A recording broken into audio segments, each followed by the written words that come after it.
கைப்படாத ரோசானா இதுதான்டா தங்கம். அப்புறம் என்ன பிடிச்சிருக்கா?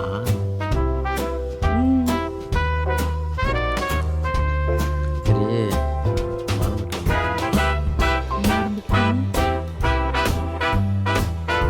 ஆமா, பொண்ணு பக்கத்துல ஜாதகம் எடுத்துட்டு வந்த, பொண்ணு செட் ஆயிடுச்சா? பொண்ணு பார்க்க யாரு வந்தா? என்ன பார்க்கத்தான் நான் வந்தேன். சீ.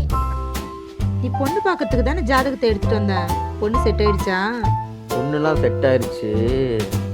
கல்யாணம் ஒன்று நடக்க முடியல, ஆமா. அதுக்கு ஃபர்ஸ்ட் நைட்னு ஒன்று நடக்க முடியல, அதுக்கு வந்து ரிகர்சல் பார்க்க வந்து சீ.